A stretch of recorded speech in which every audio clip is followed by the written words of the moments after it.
nous avons choisi de mener des concertations ouvertes et inclusives.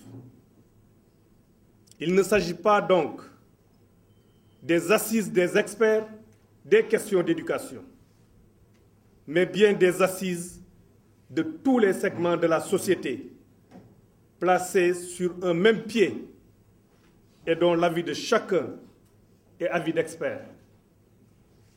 Il ne s'agit pas non plus d'une plateforme de négociation impliquant une confrontation bipolaire entre le gouvernement et les syndicats.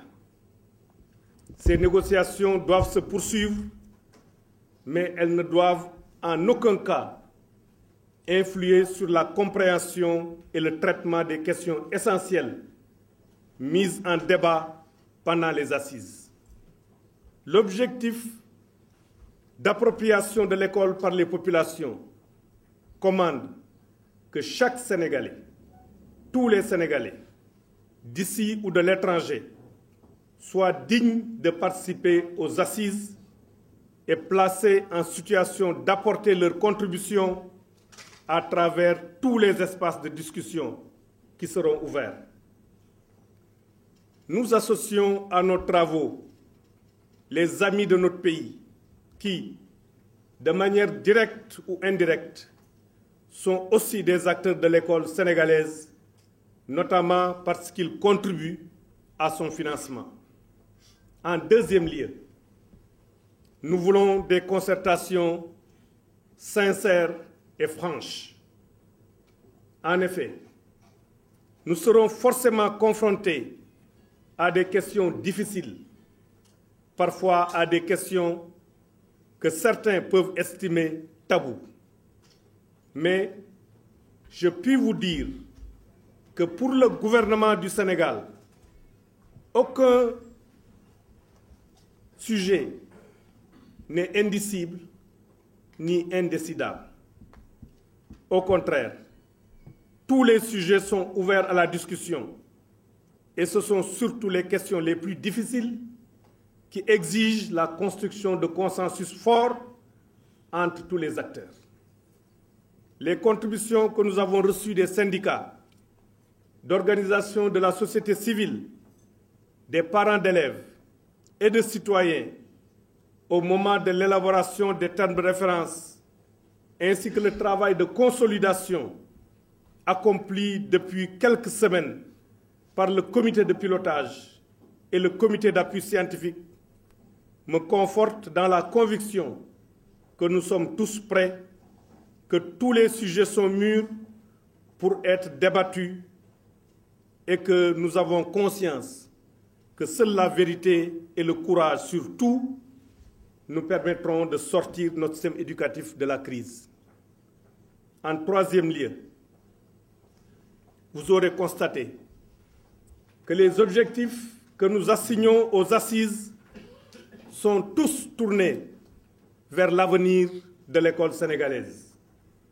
C'est parce que nous voulons des concertations détachées de l'urgence, inscrivant la réflexion dans une temporalité longue, la seule susceptible de produire des changements voulus, maîtrisés, profonds et durables.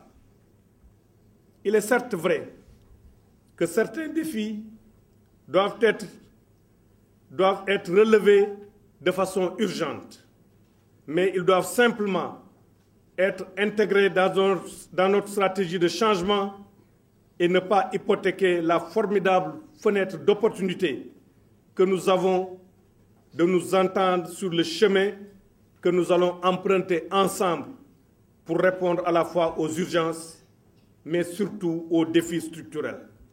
C'est pourquoi nous avons estimé ne jamais devoir céder à la tentation de la précipitation. L'expérience nous montre que si réformer peut se décider vite, refonder nécessite un travail en profondeur et en durée, mené de façon méthodique et consensuelle. En quatrième et dernier lieu, je voudrais rappeler l'attachement du chef de l'État à ce que les assises soient le moment d'une vraie réflexion collective.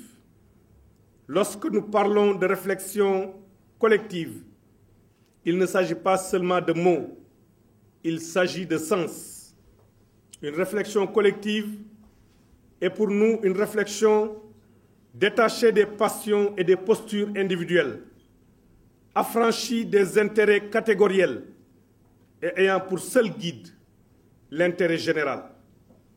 Il s'agit de construire une intelligence collective de l'école, une éthique partagée de notre responsabilité individuelle et collective envers l'école, une pédagogie et une stratégie consensuelle du changement, où chaque acteur est capable de se transcender au service du bien commun qu'est l'école, se sent solidaire des résultats auxquels nous allons tous aboutir et s'engage librement et résolument dans la mise en œuvre des recommandations qui sortiront des concertations.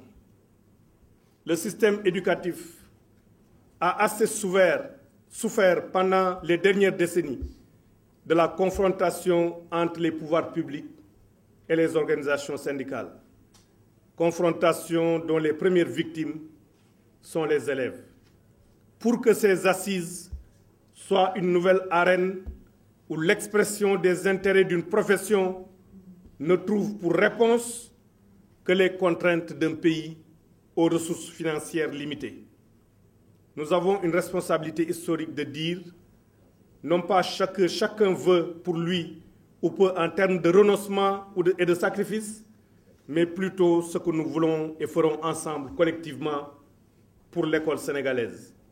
Mesdames, Messieurs, l'heure est donc venue, disais-je au début de mon intervention, de prendre date et surtout de prendre date avec notre jeunesse et les générations futures.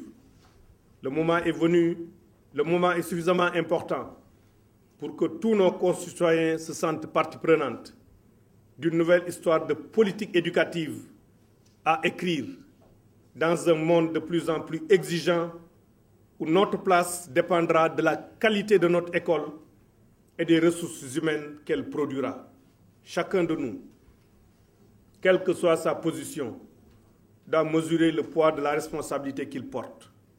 C'est pourquoi j'encourage tous les organes des assises, comités de pilotage, comités d'appui scientifique, comités d'organisation, commissions thématiques, plateformes régionales de concertation, à continuer patiemment, résolument et méthodiquement le travail entamé.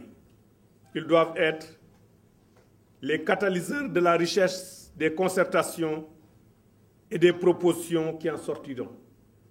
L'histoire retiendra en ce moment, à la suite des premiers états généraux de l'éducation, que vous aurez pu ou su organiser, construire et rendre avec fidélité le bien commun, l'école, destinée par toute la nation sénégalaise. Je vous remercie de votre écoute attentive.